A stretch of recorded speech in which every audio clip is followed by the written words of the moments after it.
Good afternoon, everybody. It's Angie Bradbury here, and it's an absolute pleasure to be hosting this fantastic webinar this afternoon, and fantastic also to see so many of our WCA members and audience on the line to hear, what I think we'll all be thinking when that could have gone for 2 more hours at the end of our session. Fantastic speakers to take us through today's topic for content's sake, how to make it and mean it. Fabulous Jane from the Fabulous Ladies Wine Society, who is also our WCA Digital Wine Communicator of the Year. Good afternoon, Jane. Hi there, Angie, and hi, everybody. And Paul Mabray, who is the Chief Strategy Officer of VinTank and also will be our 2014 Annual Lecturer, who will be here in just a few short weeks. Paul, fantastic to have you too. Cheers. Thanks so much. I have a glass of champagne already celebrating to see you. Excellent. We like that. So, guys, just talking about the session today, for those of you who have been on the webinars before, the similar sort of process. We'll be clicking through the slideshow, talking to you around the content. We're happy to take Q&A during today's webinar. There is a lot of content to get through, which is funny considering our topic, but you can use the comment box on the left-hand side of your screen and post comments there. Jen Barwick will be moderating those and sending them through to the speakers. You can ask them via Twitter using the WineComAust tag or #WCA Web, or you can email Jen to the email address that's showing up on your screen.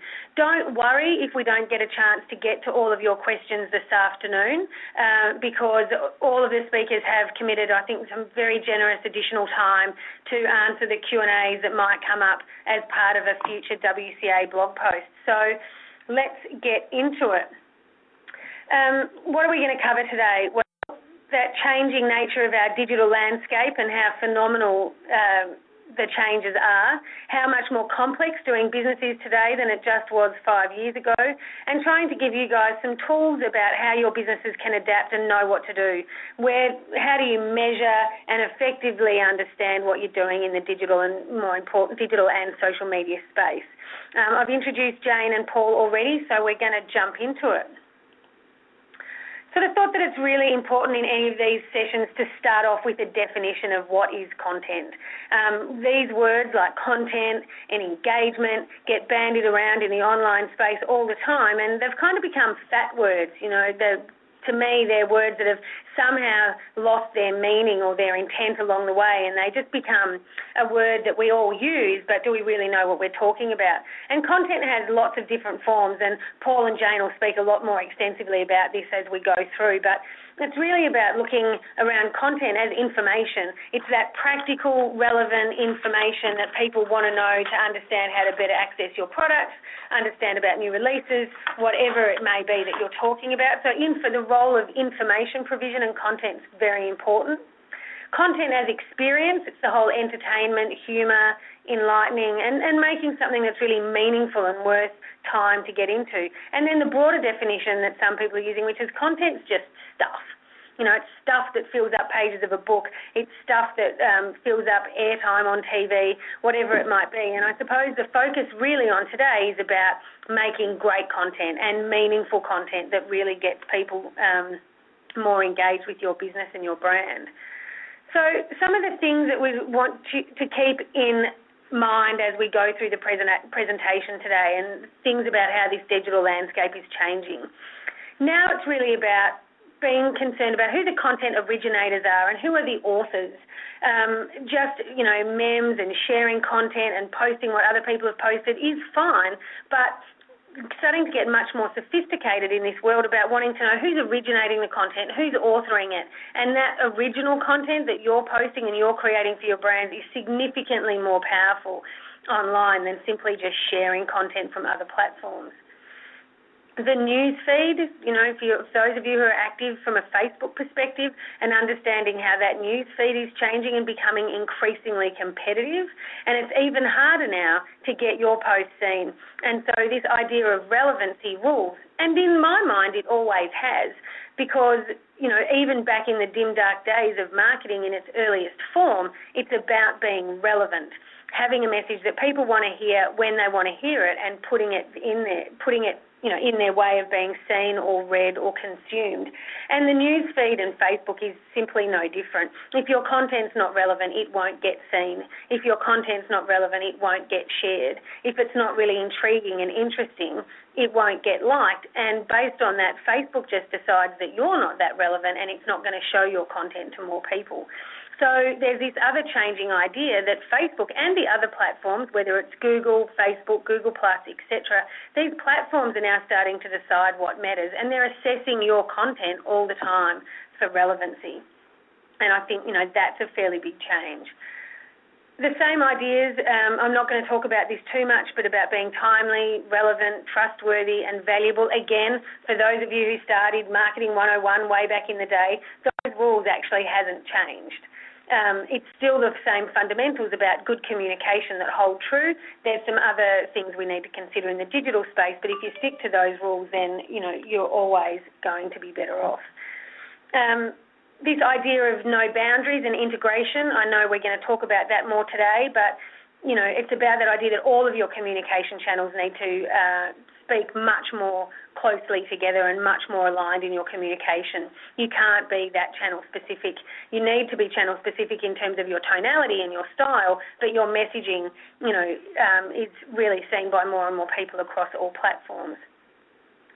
And I know that Paul's going to talk some more about how well the wine industry is doing in this front and how well we're actually engaging in this space. And I thought for any of you who were at Saver through the session that WCA moderated around, again, engaging social content, Robert Joseph had a great thing to say at Saver, and I'm going to leave you and pass on to Jane at this point. But Robert said, don't always be selling. Keeping on selling on Facebook all the time. He said it's about as ineffectual as having, going all the way on a first date. He said, might seem like a good idea at the time, but is hardly the recipe for long-term sustainable relationships. So good on Robert Joseph for leaving us with that piece of advice. There's, at least you guys will all be able to download, this webinar and review it at a later time, because I think you'll agree there'll be so much content to keep you all engaged for many weeks to come. So Jane, I'm going to pass over to you and let you start going through your those. Thanks, Angie. Thanks for a really good introduction. And you're right, there is so much to cover today because the content marketing landscape is very, very dense. But before we get really stuck into what I'm covering, which is the 5 essential ingredients for good content, I just wanted to introduce those who haven't heard of us before about to the Fabulous Ladies Wine Society. So we are Australia's only dedicated wine community for women, and content is a lot of what we do. We provide wine information and reviews, news, wine education, an online wine club which runs similarly to a virtual book club. We provide some fabulous wine deals direct from our beautiful producers, because we're also supporting the producer here in Australia. And we run women's wine events all around Australia. So we have an online content side and an events to the business. So that's who we are, and you can see from that content is a really important part of what we do. So I hope you'll enjoy what I think are the 5 essential ingredients of good content. Now, Angie, I think we're going to put up a poll at this point just to get everybody interacting a little bit. How important do you consider developing good content is to your business? If everybody would just like to take a second to give us your anonymous opinion, if you like, about that question. We're all here because we're obviously interested in content and in the online content realm, but how important do you really think it is to your business? Is it not that important, not necessary? Getting some interesting results here, Jane.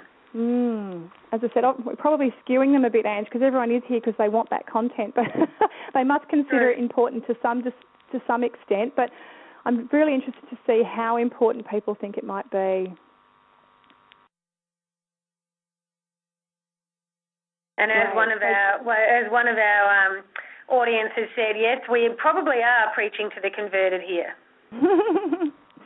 But being interested in content and knowing that it's something that you need to get your head around, and understanding just how important it is to the business situation right now as compared to, say, it was, as Angie mentioned, just a few years ago, You know it's important, but just how important. It's good to see, obviously, I think we're going to close it off now. Is that right? It's good to see that most people here do consider it to be very, very important, which is fantastic.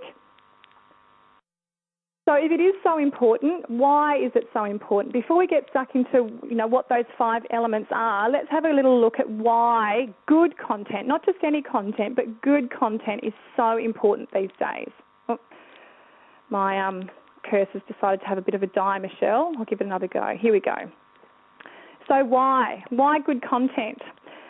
The number one reason, I think, is because it's tough out there. It's really, really hard to get your content seen, as Angie's already touched on. It's very hard to stand out from the crowd. My email inbox is full. My Facebook newsfeed is crammed. Twitter is now a huge public chat room. If you're following more than 100 people on Twitter, you're not going to see 99% of what's happening on there. The content market is maturing. Everyone is getting on board, and you really need to have good quality content to stand out. But why have content in the first place? Because good content wins fans. If your stuff is good, people will like you. An emotional connection is a powerful driving force that moves people through the sales cycle towards becoming a customer. So people start off as a fan or a follower. And if you have got a good sales cycle happening, you'll move them down that funnel towards becoming an actual customer, and hopefully a regular one. So fans becoming customers. I mean, that is the point of doing content. It's not to have the highest number of Facebook or Twitter fans. It's to turn the fans that you do have into active, engaged ones again, and to move them into becoming customers. People who buy, who continue to buy, who become wine club members, who become advocates of your own brand, who tell their friends, who tell their family, who tell everybody about you. Good content is the food that feeds your online presence, that draws audiences, creates leads, and if nurtured well, creates customers. So that's what we're doing here today. So what's the very first thing I think is one of the 5 essential ingredients of good content? Using your authentic brand voice. So this is another one of those words that is bandied around a little bit, brand voice. And by brand voice, I mean the tone and the style of your communications, not just your words. It includes things like the visuals that you decide to use, like images and video content. All of the things you use in your communications should all consistently carry your authentic brand voice. And why? Why do we need to use a consistent brand voice? What's the purpose of having something like that? Well, it's because your customers are humans. And humans like to deal with other humans. So the more human personality you can give your brand voice, the more people will engage with you. A brand voice creates personality. It makes people feel like they know you. So they're more likely then to engage with you and therefore, become people who end up buying your products and your services. Brand voice is the purposeful, consistent expression of your brand through words, and it's not your product. So your brand is your identity that causes an emotional reaction.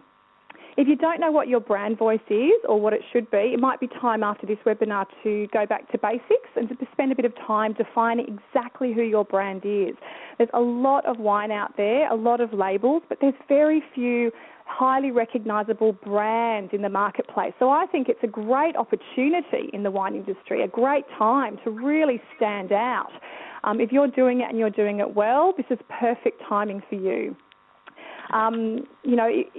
There are lots of wines out there for the customer to choose from. If you've got a really good brand that has engaged somebody, that has caused an emotional connection, they're going to choose your brand over somebody else's bottle on the shelf. The thing is, when you are communicating with your authentic brand voice, it's always important to do it with authenticity. People don't like automated, prescripted communications, and they don't like it when you don't sound like you. There's many situations where there's actually been some big fallout from big brands which have failed to be authentic. And one of the ones that came to my mind when I was thinking about how to describe what can happen for brands who aren't authentic is the fallout that American Airlines had. I think it was about February last year when they got into some very hot water for using scripted tweets.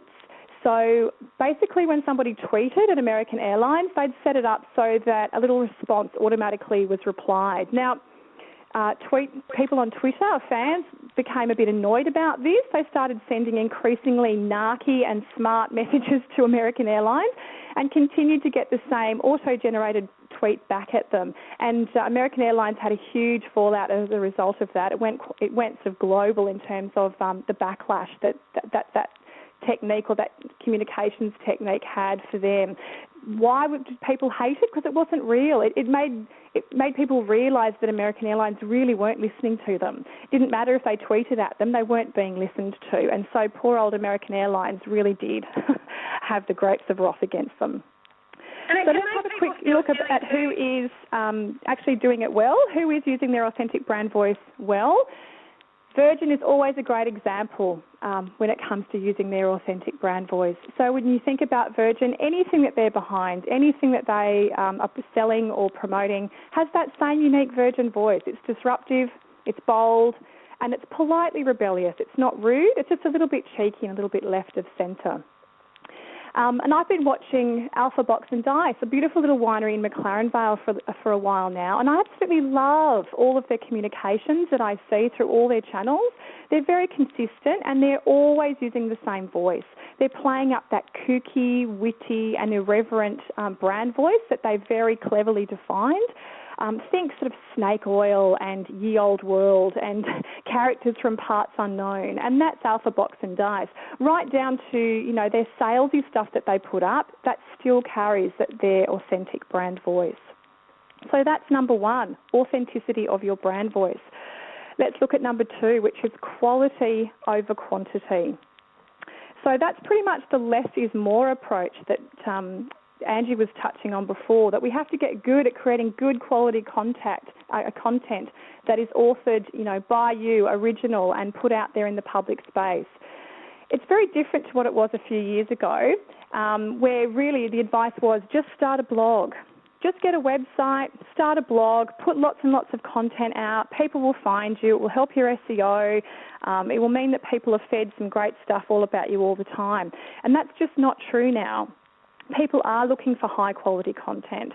As we said a little bit earlier, our email inboxes are absolutely overloaded. Our Facebook news feeds are absolutely jam-packed, and Facebook is now taking you out of news feeds if you're not providing good quality content for people. Attention spans are at an all-time low. So you really do need to think about having high-quality content over just quantity of content. And what does high-quality content look like? Well, it's not sales. I'm not advocating that people stop altogether with content that's about sales. That should absolutely be present. Some figures that are being bandied around at the moment with regard to specifically the Facebook platform are an 80-20 breakdown. So 80% of content that you're posting on the Facebook platform should be non-sales related, and then that will allow you 20% to be sales related, and people have a tolerance for around that much. So stop with posting lots and lots of things about sales all the time and think about how you can actually be really helpful and entertaining.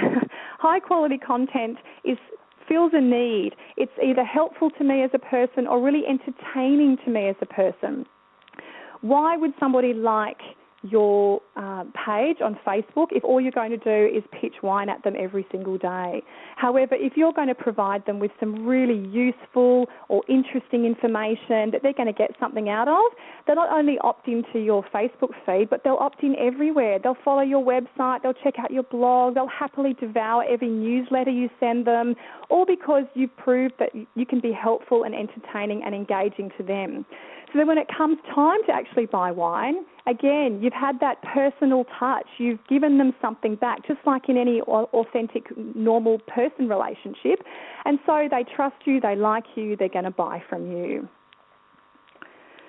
It would be easy if it was this great, wouldn't it? This easy, wouldn't it? Just give me the wine and no one gets hurt. That's what I'd love. It would be great if all customers were like that, or all of us were like that, and that's all we had to do on all our social media and online channels. It'd be much easier that way. But unfortunately, we do have to do all the hard yards. You've got to entertain and engage. And if you think about it like a relationship, that you really have to keep the romance alive, keep your partner entertained, engaged, excited all the time. When you really need to ask them something important to do, they're more likely to say yes.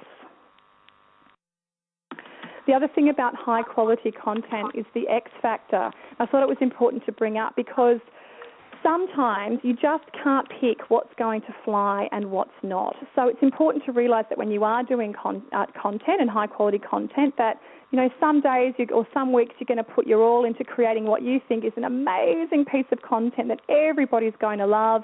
And for some reason it just doesn't get traction. People just don't engage with it the way you were hoping for.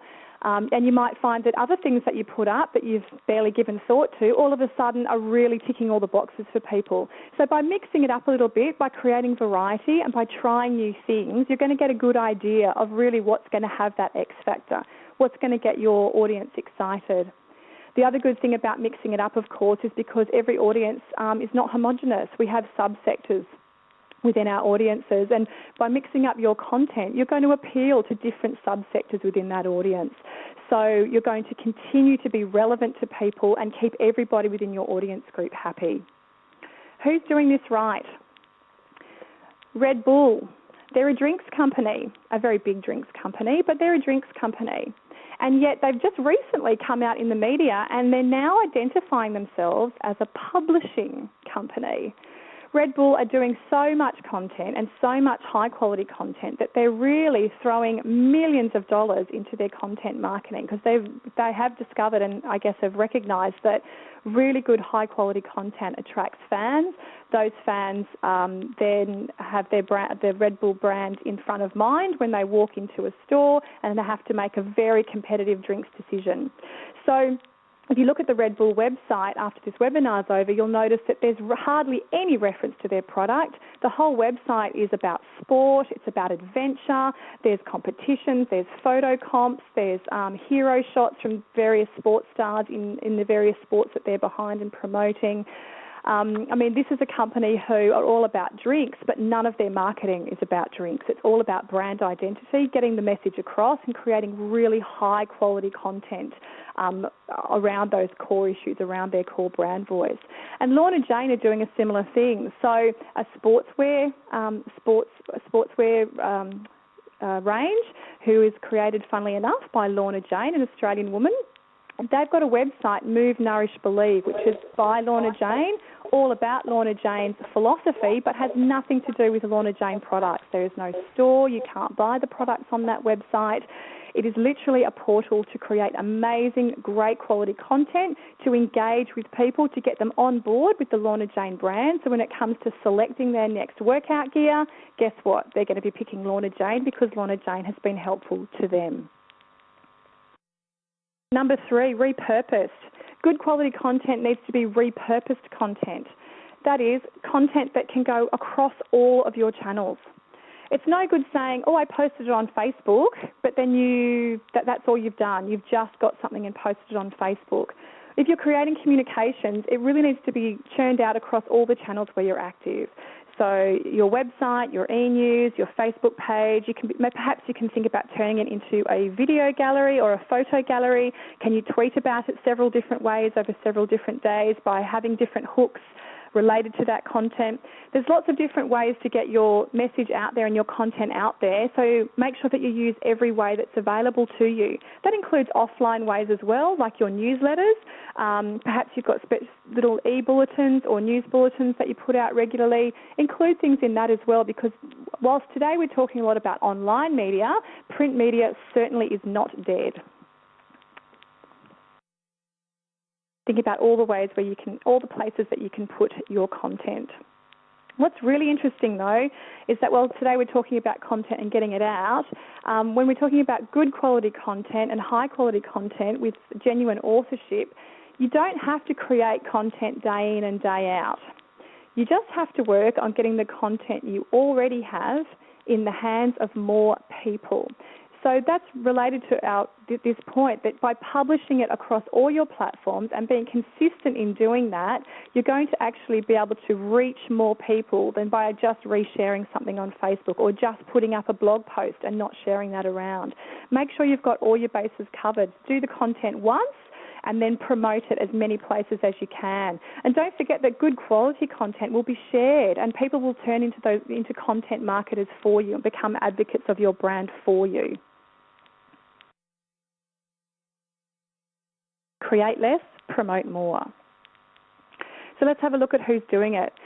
I'm not sure if you've come across Cake Wines. They're a little tiny wine brand run by a few friends, and they have a very strong brand voice which is centred around sort of indie culture and art.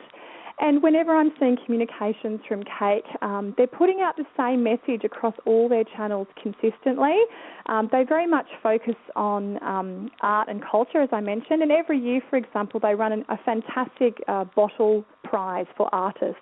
And they generate so much great content around that prize. They do blog posts about every artist that's involved that has submitted. They do interviews with artists. They do interviews with designers. They circulate that throughout all of their channels. They have a very engaging way of doing it as well. So they're using their beautiful brand voice every time they do it, and they're encouraging interaction, they're encouraging voting, they're encouraging people to get on board and be part of that bottle art prize selection. And they're making sure that no matter where you follow them or no matter where you're hearing about them, they're putting that content out across all their channels. Oliver's Taranga and McLaren Vale are doing a great job as well, as far as I can see. They're really dominating with Facebook, but they're rolling out their key content across all their platforms. They do some great video content over at Oliver's Taranga, and Karina Wright and Bryony Oliver are spending a lot of great time and effort doing those videos, and then making sure that they're not just sitting on their own on YouTube. They're on their website. They're embedded within blog posts. They're used within newsletters. They're also on their Facebook and Twitter feeds whenever relevant, and I'm seeing those videos everywhere. Very, very, very good multi-channel repurposing of content. Number 4 is the one that I think makes most people the most uncomfortable, which is to use humour. It can be hard to be funny, and most people who know me know that I am not funny at all. But we try really hard here at the Fabulous Ladies Wine Society to use humour wherever we can, because we know and we have found that when you can make somebody laugh, you have disarmed them. You have reduced all the barriers that people put up, particularly in this day and age where they are saturated, they are seeing too many messages everywhere they turn. And by using humour, you've engaged them. You've got that emotional reaction that keeps coming up again and again today. Getting that emotional reaction, getting through that barrier that people put up, and getting them to have some resonance with you. And humour can do that every time. The other thing that humour does, of course, is continue to add personality to your brand. And the more people can laugh at your brand, the more people feel that they can relate to you. And therefore, it's continuing to grow that brand voice and that loyalty that they have towards you. But perhaps the final and biggest reason for using humour in your online communications and content is that it grows your audience.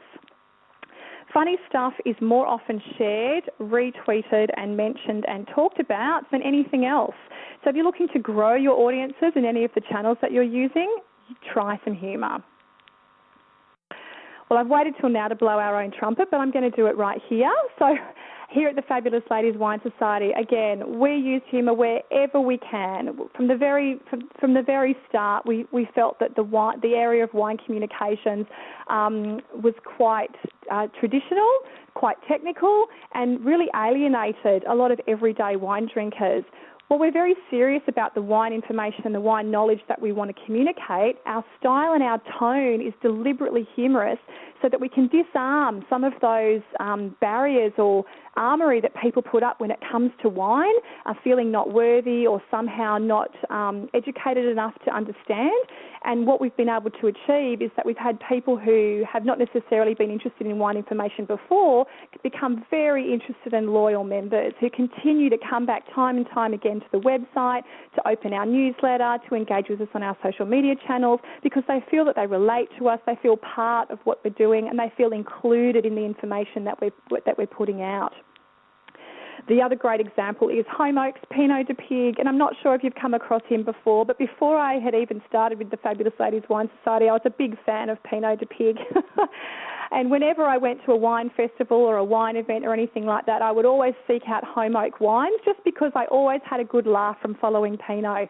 So Pinot is a real pig. He has his own Twitter account, and most of his tweets are pretty much filled with mockery and are very interactive. So he's obviously on Twitter a lot and stalking some key people and providing some very funny banter.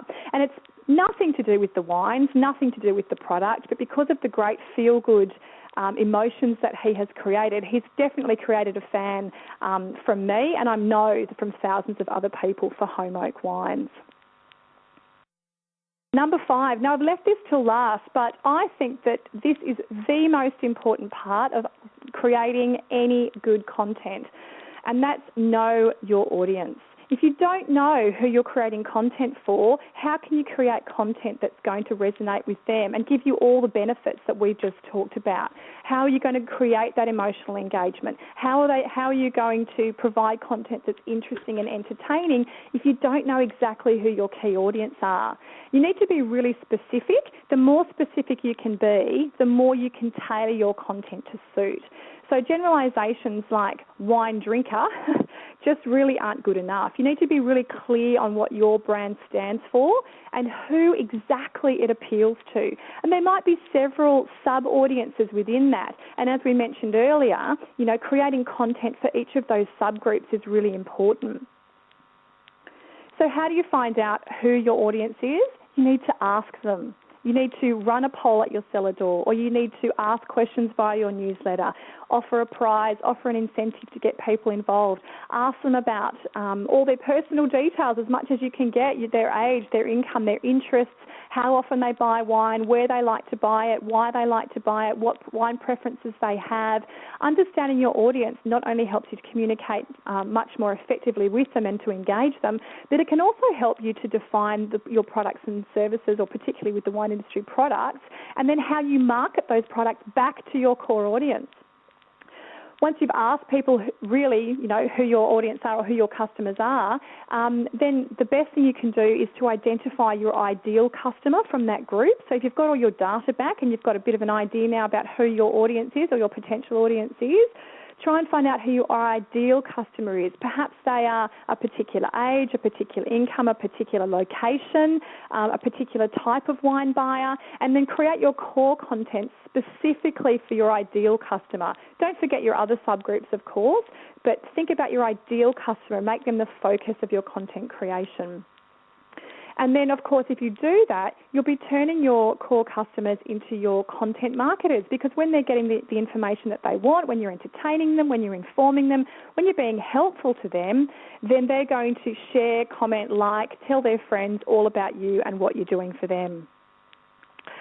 We're blowing our own trumpet again here, because if I don't, who's going to? But here at the Fabulous Ladies Wine Society, we got some traction very early on when we first started. We were getting lots of people liking and following and joining. We wanted to know straight away who they were. It's not good enough to say, oh yeah, they're female wine drinkers. That's really not specific enough for me. I need to know exactly who we're dealing with, so I know exactly what information we need to create, exactly what writers we need to commission, exactly what research we need to do, what products we should be having.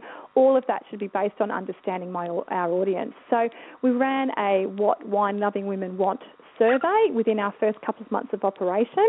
That gave us a really clear picture of who we were dealing with. We ran it again last year as well, which cemented that for us. So now we've got a crystal clear picture of who we're dealing with. And we asked everybody, what do you want? What are you looking for? What kind of content really ticks your boxes? What kind of products and services are you looking for when you're engaging with us?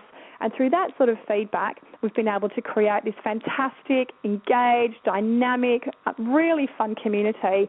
And, just so I can boast again just a little bit here, because I get so few opportunities. Just last week alone, we had a Facebook reach of 180,000 people in 1 week. And that's just from the level of engagement that a couple of our posts, our really key posts, were able to get. And that's because we're creating content that people have told us that they want to see. So in summary, what are the 5 essential ingredients of good quality content? Use your authentic brand voice. If you don't know what that is, make sure you find out really quick. And if you don't know, you don't have the skills to find out, get someone who can help you with that, because it's really a hugely important part of any content that you're going to go ahead and create. Create quality content over quantity content, and repurpose that content wherever you can. Even if you need to break it up and massage it so that it's relevant in tonality and voice for the medium that you're putting it on, repurposing your content will mean you're not spending every hour of every day creating content. You're just creating some great quality content and then moving it out across more channels. Use humour wherever you can, because that's going to disarm and engage people and help them to really feel like they're part of what you're doing. And number 5, as I think is the most important, know your audience. Ask them if you don't know who they are. Don't guess, ask them and find out exactly who you're dealing with, and then create really good content that's going to rock their socks. Thank you so much. That's a lot of info to get through, so thanks for sticking with me. And Paul, I think it's going to be over to you. It is, Jane. I might just quickly say thank you so much, and I think from your final point of know your audience, I think there was a lot of commentary going on from people, and you really nailed it home when you came up with that as your final point. And, again, how much time do we actually spend getting out there and understanding who our drinkers and who our consumers are in wine? Paul, over to you, and I think everyone will be really keen to see where we progress from here. Jane, that was fantastic. Thank you so much. I really enjoyed listening to you. I think everyone wanted me to do a survey here before I start, if that's okay with everyone. I'm going to pop up the survey if you don't mind. Aha. So what are the biggest obstacles to developing good content in your business? I was going to do some sort of Jeopardy music here, but I'll let you guys answer. I know we had some good questions during the time, so if you don't mind filling this out really quickly while we kind of go back to a question that happened before, which was Natalie asked us if we thought that if you have good content on Facebook, what value does boosting the post provide, good or bad? It kind of comes to a larger problem, actually, which is none of the social networks, which are our content distribution tools, were ever really designed for businesses, if you really think about them. They're consumer to consumer. And as each of them tries to understand and learn how to make money from us businesses, sometimes they make some brutal mistakes. Unfortunately, with all the new algorithms in Facebook, sometimes even creating good content doesn't get it out to your audience quite as effectively as you'd like it. So paying for it to make sure it gets to your audience so they can relay that is still, unfortunately, important. Wow. Looks like less people are filling out our poll here. So maybe we could boost it up a couple more people. I think we'll call it at this. Okay, thank you, everyone. All right. So I'm going to start off just to say that the days of push marketing are dead. You probably remember the ads of the Just Nike Do It and Coca-Cola. We are just inundated with so much advertising. And as all of us know, the number one catalyst in selling wine is recommendation. I always love this quote from Barry Schuller. Barry Schuller was the CEO of AOL Time Warner, and he actually owns a very expensive luxury winery called Meteor Vineyards. And he says that content will be the future of advertising, and people distributing and creating your content for your brand will be the barometer of your success. So really what he's saying is, how well can you get other people to tell your story, right? Because nobody wants us to tell our own story. That's actually pretty boring. But the real problem with that becomes is the most expensive part of social media is not actually using it or answering customers or any of those pieces. It's this content creation. It's uber expensive. And what makes it harder in our industry is because we have such an amazing, brutal, competitive nature. I mean, it is probably one of the most competitive consumer products in the world. But we all tell the same story. I mean, if I hear the word terroir one more time, I'm just going to shake my head. Or family-owned, sustainable. All of these are all parts of our story, but we have to get to the core of that. And that really kind of reinforces what Jane said. At the center of our content creation is the brand, right? And if we don't have the brand right, the rest of the storytelling doesn't work. So I know there's been a lot of questions about is comedy good for luxury brands? Well, that's a brand question, really. So if you have a luxury brand that's funny, yes, absolutely, comedy is wonderful. If you look at a brand like Harlan or Penfolds, it probably doesn't actually work in that sense. So again, all about this content creation. And there are really 3 cycles to this piece. And the first one is this content creation, creating that thing that comes from the brand, the authentic voice, the storytelling, the experience that we share. And really that's the 4th pillar of marketing that we're coming into, is that experience that we're sharing. A lot of people with this expensive part of content creation don't realize all of the different pieces of content that are being created around them. So the first part is we like to talk about this thing called putting the me in social media. Here's a great little picture from a winery here in California who just excels at social media. And something that they do quite well is they take pictures of the people that come to the tasting room and tell them, hey, by the way, I'm going to be putting your picture up on our Facebook wall. Come by and like it. And as a result, obviously, it shows up into their stream when they like it or comment, which then their friends comment, and it shares that message to the other piece. The other piece of content that's being created around you is by your customers. So to the right here, you can actually see a picture of the vineyards, an Instagram picture created by a person. This is actually, my wife is the CEO of a winery called Sullivan Vineyards. Wonderful picture. So oftentimes my wife or her staff will go onto Instagram or Facebook and choose these pictures that other people put about them and say, hey, if you don't mind, we're going to put this on our Facebook wall. Please come by and like it and share it. So it eases the burden of content creation and really puts that me into social media, really. And it's because your consumers are part of your brand story. If brand is right, they're part of your culture and part of your story, and it can differ in many different ways. I have to warn you before you get too much into content creation. There's this thing called the wine meme, and I'm sure you've seen these SoMe cards or UE cards or all these funny little stories around here. And the problem with this comedy is it's like junk food. It feels good, and people want to do it, and it gives you a false sense of engagement, actually.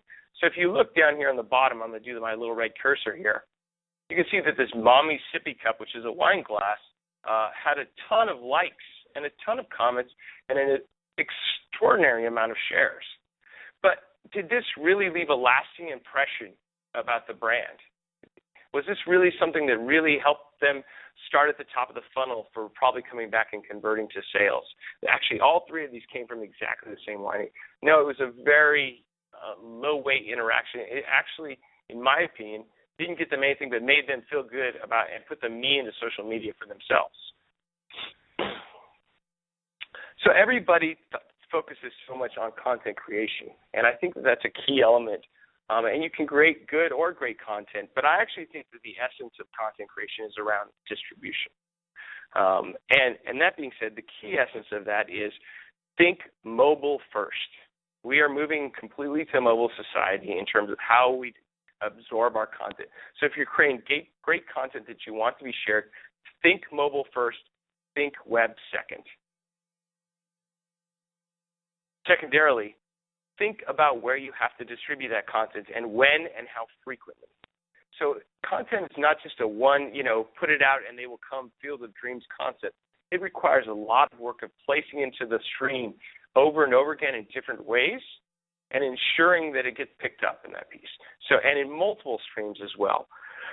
If you read the New York Times article recently, it said, and they shared publicly about what their successes were, which is if it worked and people liked it, share it again multiple times in different ways. Not exactly retweeting or sharing it the same way, but sharing it over again in different time slots, in different pieces. Because remember, this is a wave of people going across our stream. If you're looking at Twitter or Facebook or Instagram, it's almost like a waterfall flowing in front of your face, and people are not always sitting in front of the screen to see your content. That's the problem. By regurgitating it or sharing it in different ways, you have a better chance of your content being seen and shared. This is a key concept that also people forget in the distribution pieces. You know what? It is that waterfall, and it's highly likely that people haven't seen your content. So your job is to ensure the people that are going to amplify that message are informed of it, right? So I actually very carefully say to people, please figure out who your best fans are. Figure out the fans that have the most following, people that you want to share it to, people that are your employees and different sites, and make sure that you reach out for them in multiple ways. I'll give you an anecdote. So when we release something that we find absolutely unbelievably important to our customers and to the market, we actually DM other customers or other some of our best fans. We actually email people who have big followings that we know are fans of our work and are willing to share it if it's a relevant content, because we want to catch their attention. We don't want to just throw it out into the ecosphere and hope that they will see it and share it with someone else. Hope is not a strategy. Excuse me. So going into measurement, I go back to this concept about we need to really start reach shifting. So the 3 cycles of content are content creation, content distribution, and content measurement. And in measuring content, the weight of social media interactions have different weight. I have to tell you that just like junk food, the notion of reach is absurd, and you shouldn't waste any time on it. And it's been easy to sell because it's a big number and it's a false sense of security. And each type of social media interaction has a different atomic weight, almost like a periodic table, So a like is a very low-weight interaction. It doesn't cost you anything to like something. But to share it and retweet it is also an interaction. Commenting takes you time. So think of it from the weight of how much engagement it takes someone to interact with you. And measure what matters. So I want to point out to the right here, I'm going to pull up that cursor again. I apologize here. And if you look to the right, these are actually Facebook Insights. And I go back to that number of reach, 426 people. But the reality is the only people that actually engaged with this post were about 71. So 70 people that liked it and 7 people that commented. That's your real, true reach. And some people can say the people that clicked on the photos are relevant as well. But these are the people that actually engage with your content. If you focus here in your measurements, you'll be much more pleased with your results of sales. You'll be much more pleased with your results of your content. And your goal is to increase this piece of meaningful content that's true to your brand, not memes, not anything else. If you focus on reach, you will be constantly disappointed in the way that your content converts. It's a function of the way things happen. So I'd like to open this up to questions that we have. And if anyone wants to ask them, we're definitely there. And I really appreciate you guys giving me the time to jump in here at the end to talk about the 3 cycles. There is a question there. Jessica asks, how should we be creating our own wine memes as part of humorous content, perhaps? So that's a great question. If it's brand true, I think there's actually a blog post that we have that shows some of the humorous content that is also brand true. I always think that original content is better, so I'll actually put it into the link here. But it's a great example of that is Wine Folly in America. She does these great infographics about sharing the path or journey of wine, sharing about which wine to choose at dinner. So she uses this great notion of infographics to move her way through that piece. Let me shoot this off to you here. There we go. The other one that we see, there's also a picture in that same link of Murphy Good, who has a very funny part of that too, that they called it the wine like a man, because they're like a brand trying to attack man. So they had all these pictures with their helmets that was their brand of things that men do while drinking their wine. The picture that you see in that post is quite a few men laughing and joking with a woman and barbecuing that looks like they're burning something more than actually cooking it.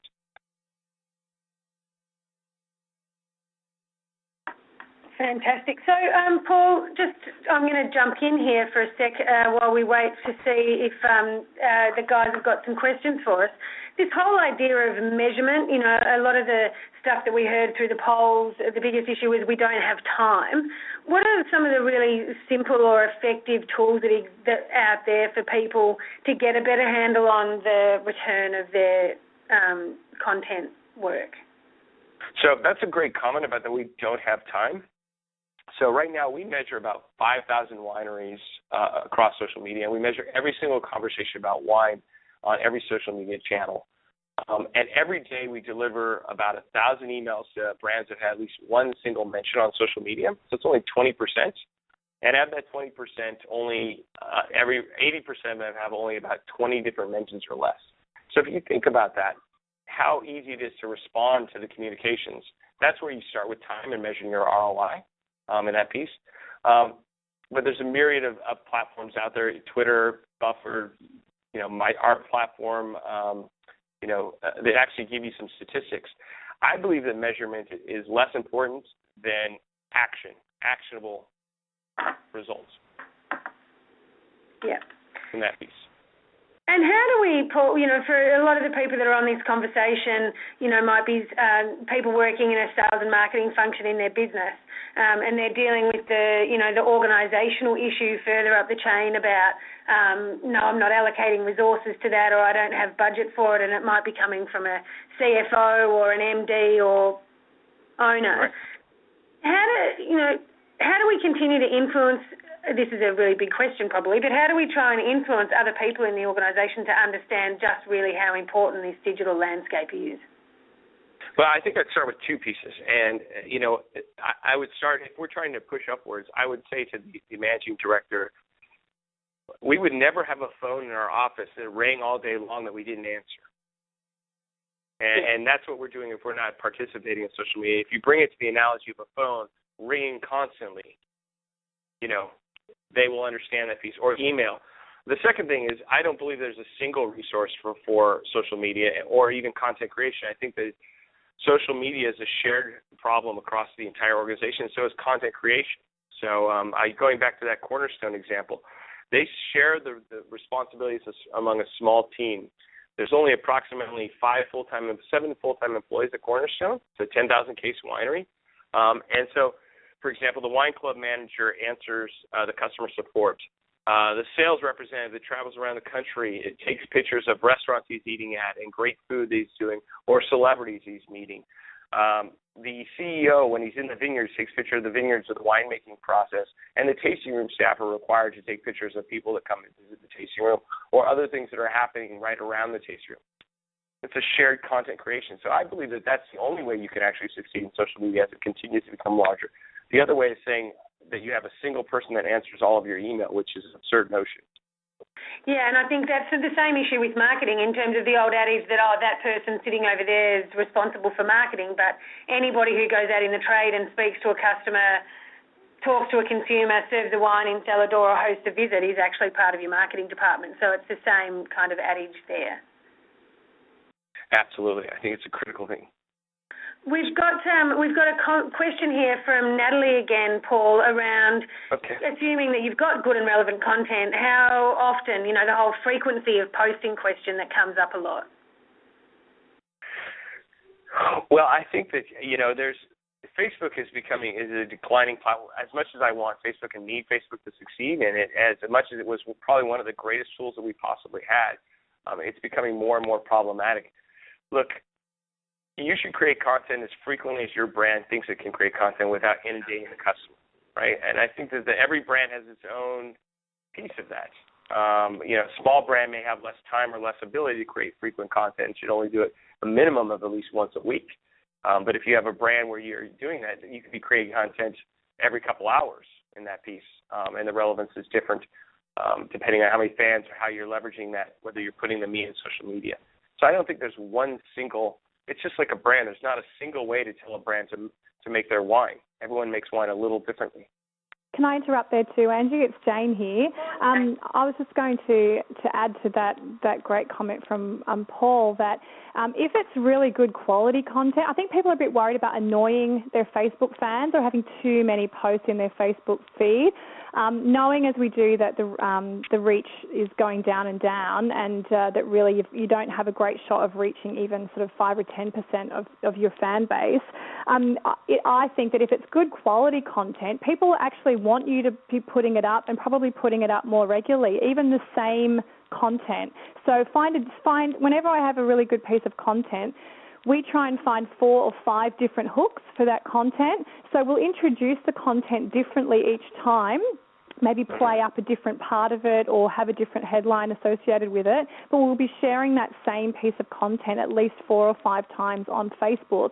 And when, I guess the sign of not annoying people is that we don't have much drop-off at all. If you're starting to have people pull away from your Facebook page and your fan base declining, then obviously stop what you're doing and do something else. But mostly, if it's good quality content, you need to put it up more regularly than you used to because people will otherwise miss it. And if it is good quality, you won't be annoying them. Yeah, we definitely share more frequently on other platforms where it's or recommend to wineries on places where it's not sticky like a Facebook wall where you have the imagery sticking if you're doing it multiple times. They're too close together. But like Twitter, Google Plus, these places have a more of a stream-based concept on that. But I agree, multiple times to do it. But the key to this is actually not just about multiple times. It's also going behind the scenes and finding the people that will relay that content to their audience, because you saying it is actually not as relevant as someone else saying, look at this great content from XYZ winery. That's the key element of this. Again, I cannot stress enough that as much as we can all create good content, the noise level is at such a high frequency that we need to find ways to ensure that people are hearing that content and sharing it. Yeah. And don't be afraid to ask. We've got an interesting question, and it comes up a fair bit in Australia, Paul. I had an interesting Twitter conversation with a few people on this a few weeks back about whose voice are we expecting on Twitter? The question is, does it have to be the owner or winemaker? Is that what's expected from the Twitter audience? That's not what's expected by the Twitter audience. The Twitter audience expects it to be the brand, and the brand can have a person that represents that or behind it as a winemaker, could be a winemaker, or it could be the customer service manager. I'll point to the best example of all. Zappos is a shoe company, and they have shifts of their customer support people take over the Zappos. They don't expect Tony Xu, the CEO, to do it. They don't expect. So I highly recommend checking them out and seeing how they answer customer service. It doesn't have to be the winery or winemaker, but it does have to be brand true. I wonder how much of that expectation is what the industry thinks is right for the rest of the industry as opposed to what consumers think is right. That's generally what happens. I mean, the reality is let me be clear, in a world of infinite wine choices, service is the only differentiator. And I don't care how we're servicing that. That's the piece that customers are looking for from us. And the service can be as simple as thanking them or talking to them in an authentic way. Currently, the way we distribute content is we spend a lot of time shouting as opposed to engaging. And, Jay brought up the earlier thing, 80-20 rule, 80% of the time engaging, 20% of the time pushing out marketing, push marketing. You definitely have to change that ratio. Yep, fantastic. We've had a question come in about paying for boosts and posts, but we probably did cover that in the audio earlier, so that will get picked up again in the blog or can be replayed from the registered participants from the webinar. It is just about on 2 o'clock. We've probably got 1 or 2 more minutes. If there's anything else, any other quick final questions from our audience or any final comments from Jane or Paul? I just have to recommend that we look at the full washing machine of the content, which is the creation, distribution, and measurement of it. You have to go through all 3 processes, and the content creation is not enough by itself. The distribution is the essential component for sure, beyond any of the other ones, candidly. And look, my final comment would be, again, just how important it is to ask and to find out and to research who your audience is so you know exactly who you're making content for. And then whatever the obstacles are to making that content, whether it is time, money, resources, even having the skill or the understanding to how to do really good content, get the help you need. It's like anything else in sales and marketing. We can't do it all. So get the help that you need to make sure that content marketing is something that works really well, creates the fans, and then it's up to you to funnel those down to turn them into customers. Jane and Paul, thank you so much. Once again, we get into this conversation and I feel like we're only just starting to scratch the surface. So, guys, our next webinar is Tuesday, April the 1st. It's with Dr. Armando Corsi from the University of South Australia.